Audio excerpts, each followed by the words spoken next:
Advisory now extended through your Wednesday till 9 p.m. for the threat of high heat index values. This is why we've declared first alert weather days tomorrow through your Friday for the dangerous heat levels. We're on your side with just how hot it could feel to you and if this heat will carry into your weekend.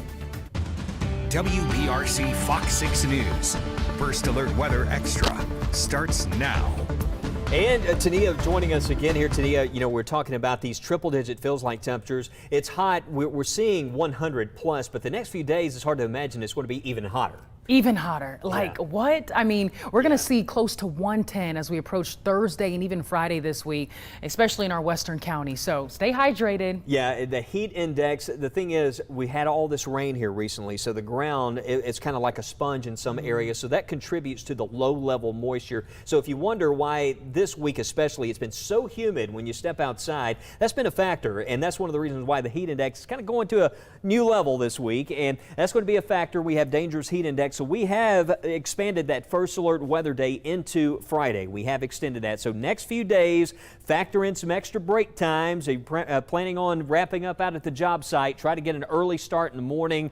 Just know that those temperatures out there will be at levels that just will not take long to overheat, and play it safe. This hot weather, as we know all too well, it can sneak up on you around here. Feels like conditions, again, I mentioned close to 110. We won't be that extreme in every location, but there's going to be parts of our area with those kind of temperatures. And then this weekend, it's not a huge improvement, Saturday and Sunday. I mean, still some periods of hot weather, but the thing is, for Saturday and Sunday, we will see a better chance for scattered storms, so a better chance for some rain to cool us off. And speaking of storms, an area I'm watching right now, no storms in West Alabama. Right now, it's the heat, and you still want to stay in that AC for a while, let these temperatures improve. You can see Birmingham 93. East Alabama, though, watching to the far northeast, what's going on? We've got this heat bubble, this heat dome across our state and areas back to the west, and around this ridge, well, that's the highway for the storms. You can see they're tracking right around that heat dome back into parts of Georgia, but some of that storm activity may clip our far eastern areas, and we are starting to see, there you go, some of those pop-ups we were talking about in Cherokee County around Center, so we'll have to watch out for some of these. They may start to grow and intensify as they move further south, but certainly nothing like what's happening a bit further east, where we have this complex of storms. This is a mesoscale convective system, as we call it. They're organized clusters of storms. We see them many times when we get these storms that track in from the northwest, but some strong winds. And the reason I show you this also is because look at Atlanta here. If you have a flight plan, maybe a connection there at Hartsfield Airport, you can see by 7:30, if this holds together, some of this stormy weather could impact the Atlanta area as well. But again, it's that far western edge that may clip places like out around Weiss Lake and perhaps into Cleburne County, and that's where the majority of the storms will go, and at least the more organized rainfall areas back to the east. So storms moving south, some of those severe, and if we do see those severe storms, damaging winds, could be some large hail. Of course, with all storms, lightning is a threat, so make sure you have the First Alert Weather app. And as we continue to track those high heat index levels, now is a good time to talk about the difference between the regular temperature and those feels like temperatures as we go to meteorologist Tania Michelle. Tania, you know, you go outside, you see those afternoon highs around 95, but it's just amazing what a difference that humidity makes. It makes a major difference, and let me explain why here. When you step outside and we talk about humidity, it's the amount of moisture in the air. And so when you have more moisture in the air, what happens is when you sweat, it makes it hard for the sweat on your body to evaporate, causing you to not cool down as fast as you would like. So when you experience lower humidity, that's when drier air actually allows your sweat on your body to evaporate and you cool down. But vice versa, higher humidity means that the air is more humid, more moisture in the air, and when you have moisture on your skin, it doesn't evaporate. So that evaporation process is how your body is able to cool off. So the reason why we say you want to make sure that you're limiting your time outdoors, avoiding any strenuous outdoor activities, taking plenty of breaks, drinking lots of water, wearing a cool rag and even a hat,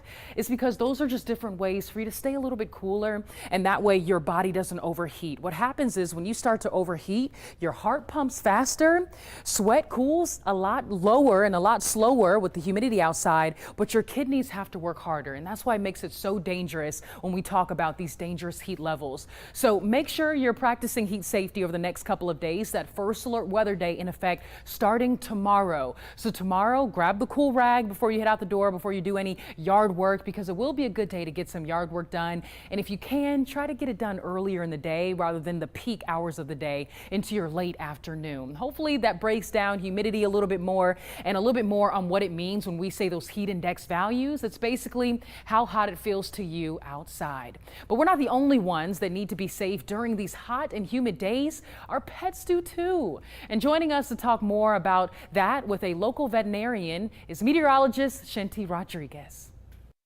As we get deeper into the dog days of summer, not only it is important to keep ourselves safe, but our furry friends as well. And here to join us to talk more about pet safety on those hot days is Dr. Chuck Young of Connersville Animal Hospital and Surgery Center. Thank you for joining us today. I want to start by asking you, what are some of the health issues pets could experience during hot days if we don't take the proper care of them?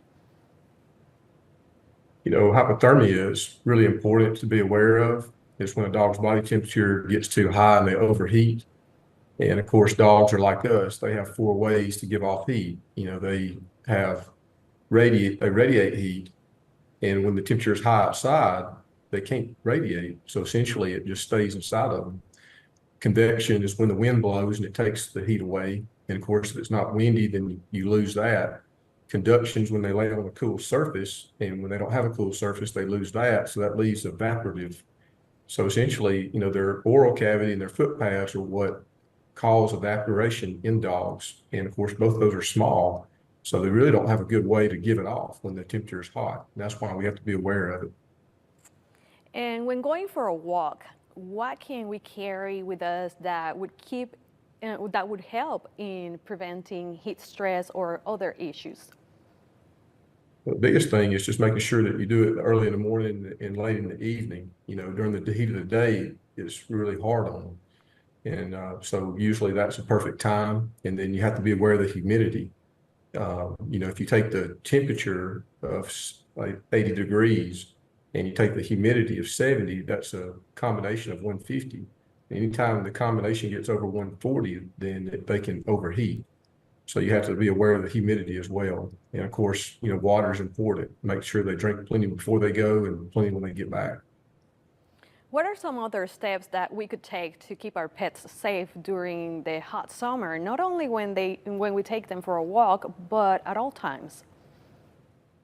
You know, the most important, you know, thing is what we see is when pets are put outside and they don't have shade. And so shade is critical. If they don't have that, then they can overheat really quick. And number 2 is just water. They have to have free access to water at all times. They need, you know, between a half a gallon. A 40-pound dog can drink between a half a gallon and a gallon and a half. So, you know, we have to be aware of that. And if we don't make sure that they have that, then they can get, you know, pretty sick pretty quick. So a fan is another thing. If you have access to, you know, an outlet where you can plug a fan in, that really helps them. And so shade, water, and a fan. And in 30 seconds, we have some updates on what this tropical system is doing out in the Atlantic. Well, if it will become a tropical system. Plus, we're going to take a quick look at your upcoming forecast. And don't go anywhere. All that coming up right here after the break.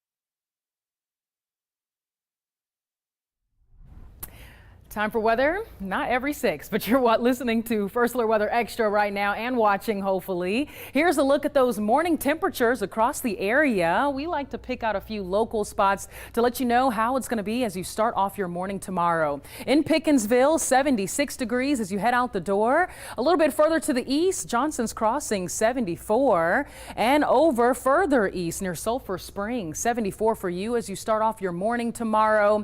And a good old 74 degrees in Lomax. Temperatures mainly in the 70s as we bring in your morning for your Wednesday, but the heat is cranking up for us very quickly. So please make sure you bring out all the heat safety tips and those reminders as you go throughout your Wednesday. It's a First Alert Weather Day for those dangerous heat index values in the triple digits. Wes White will have more on that 7-day forecast talking about the heat and if any heat relief will be in the days ahead right here on Weather Extra. Wes?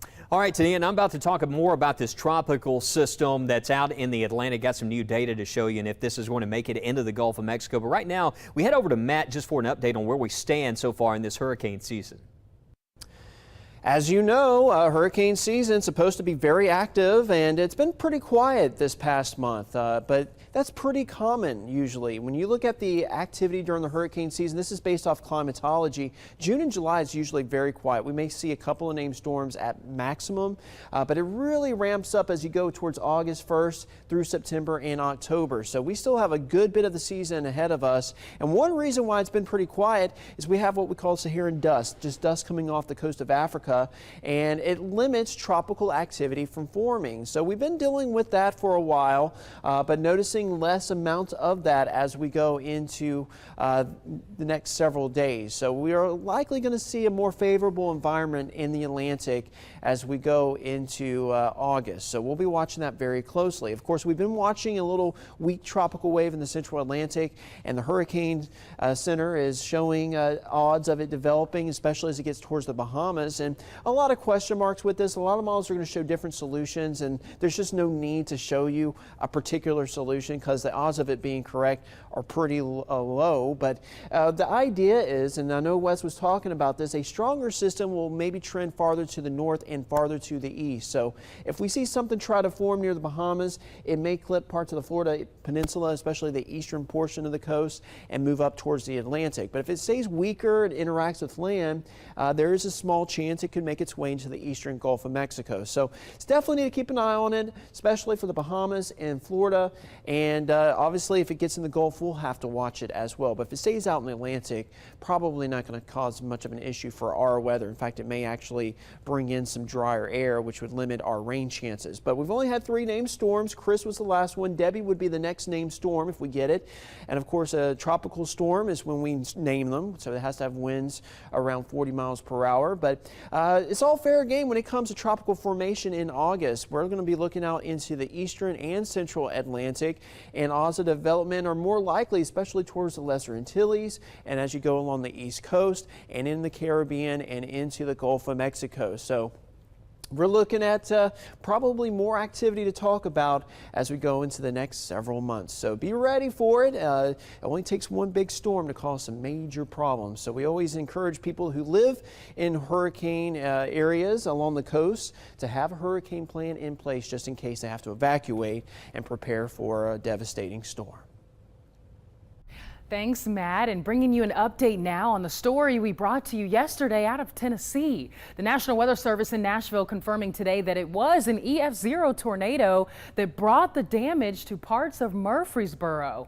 It had max winds of 75 miles per hour and traveled more than 3 miles. These photos you see here are from the Murfreesboro Police Department on Facebook. And taking you across the country now to a flash flood emergency in northeastern Vermont, where heavy rainfall has washed away several roads. According to the Associated Press, the area hardest hit by the rain was St. Johnsbury and surrounding areas. Some areas saw between 6 to 8 inches of rain. Vermont emergency management officials say 10 swift water rescue teams have done approximately 24 rescues from flooded areas and that they remain on call to this point. One resident says it was a scary sight. We could hear this water. It was running so loud that you couldn't even hear yourself think. You know, it was pretty heavy. And then as the sun came up and we came out and looked, we were just in shock. And this is the third flooding event in this area in about a year. The National Weather Service is calling it a 1 in a 1,000-year event. And in Southwest Ohio, the National Weather Service surveying damage to determine if it was caused by tornadoes after storms yesterday.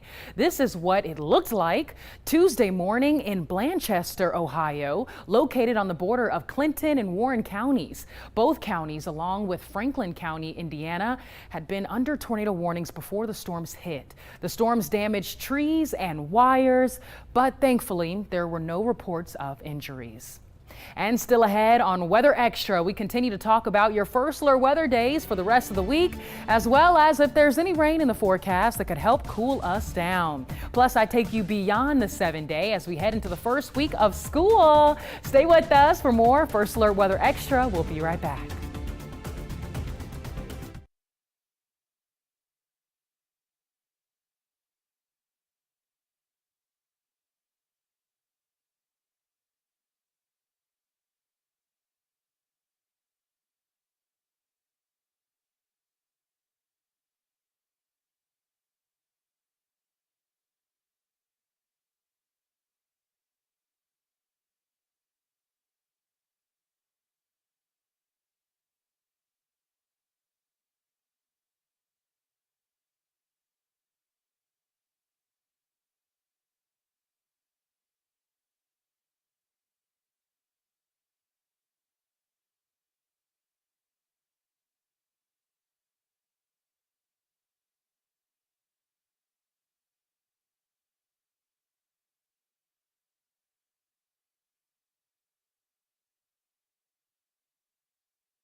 Well, next few days, heat index, a big factor, already a big factor for us. Temperatures in the low 90s, kind of hot weather. Keep those shades down, help keep the house cool because that AC is going to work overtime. Even the overnight temperatures out there will be in the mid to upper 70s, so really not much relief during the overnight. 93 right now at Utah, Tuscaloosa, Northport at 92, Birmingham, yeah, we're cooking at 93 degrees and 89, Anniston and Talladega. Look to the north there, though, seeing a nice little cool down in parts of Cherokee County, and that's because it's kind of like a mini front.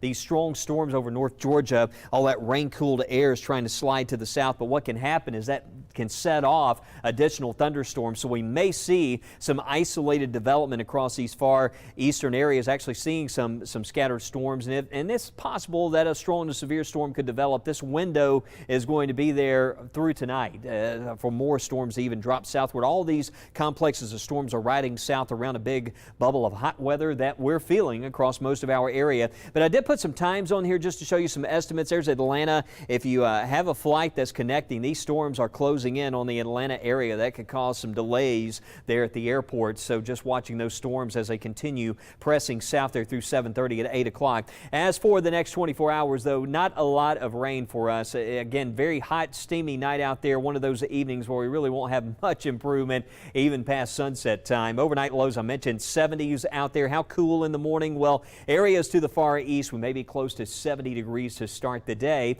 And then there's a chance in the afternoon we might get a couple isolated storms again for areas to the far east. I think that's a greater chance, about a 20% chance for rain. As you see here, as we take it on into Thursday, 7 a.m., maybe even some pop-up storms to the northeast early in the day. But again, we have that heat dome right across our area, and another reason why we have declared first alert weather days for those triple-digit feels-like temperatures. The actual air temperature, look at Thursday afternoon, showing close to 99 degrees, kind of take it there just beyond 24 hours. But parts of West Alabama, some of those extremes out there may touch 100 degrees. And it looks like what happens as we go into the weekend by Saturday is that heat dome starts to become centered more west of us. So that's going to give way to a better chance for some scattered storms. Still a hot weekend coming up, but scattered storms will be possible there on Saturday. So lots of opportunities to do some mowing, just get an early start and stay cool out there. As Matt was talking about, latest advisory on this tropical wave out over the Atlantic. It's hundreds of miles to the east of the Antilles. Is going to be making a sharper turn north. Again, if it's a weaker system, as some data still indicates, I want to show you the latest data that we have. This is the American model, and it shows that system much weaker. So see how it kind of makes it here into the Gulf of Mexico and misses this trough is passing to the north. And if that happens, we'll have to really pay close attention there Monday, Tuesday, and next week. Look at that. If it does enter the Gulf, it could become better organized. So that's what we're watching down the road. For now, we've had those rain chances, Saturday up to 50%, and then next week, that seasonal rain chance for us. Highs in the 90s, lows in the mid 70s. But first alert weather days here coming up over the next few days. And that's what's happening in the weather. And when the weather's nice and it cooperates with sky watching, we've got some cool things happening tonight. Taking you above the atmosphere to a stunning show of the stars. A double meteor shower is peaking tonight. It's the Southern Delta Aquarid meteor shower, which has been active since July 18th. They reached their peak tonight, as well as the Alpha Capricornids, which have been active since July 7th. And, these are not the kind of showers where we're going to see, 50, 100 meteors per hour, but sometimes they can produce some vibrant fireballs. And, be checking those Ring doorbell cameras, because, Tania, it seems like we always see, some of those photos of a fireball in the night sky. But the best time to view these showers is after midnight. But don't worry, if you miss this meteor shower event happening tonight, the double meteor shower, the Perseid, which is the premiere of the year, that's coming up. It's the strongest of the year, set to peak August the 11th and 12th, and could potentially produce up to 75 meteors per hour. That's the one I always circle on the calendar there, Tania. And also, just letting you know, tonight, another great opportunity to view the International Space Station flyover. Oh, yes, Wes. I have the details right here. If you are hanging out tonight, and really, if you just want to take a break from being inside, go step outside. It's still going to be very warm, but look up, and more specifically, look up to your north and west. For about 6 minutes, you'll be able to see the space station Starlink flyover tonight, and that's at 8:36. So don't forget, what time? 8:36, yes, appearing to the northwest and visible for 6 minutes. So please don't miss that. And if you catch it, we want to see it too. So send us those photos into the WBRC First Alert weather app. Looking beyond the 7 days, 6 to 10 days out from now, across the U.S., many areas are going to be seeing above average rainfall. But across the southeast and really across central Alabama, more near average rainfall. So yeah, we're going to still see the amount of rain that we would usually see at this time of the year. It's very typical for July to be one of our wetter months of the summer. But as we look at our temperatures 6 to 10 days out from now, are you even surprised? August 5th through August 9th, as we get ready for back to school, above average temperatures. So please make sure your kids are well prepared for the heat that's going to be around as they start off the school year. Well, don't go anywhere. Please stick around to the end of First Alert Weather Extra. We'll have more right here and a final goodbye after the break.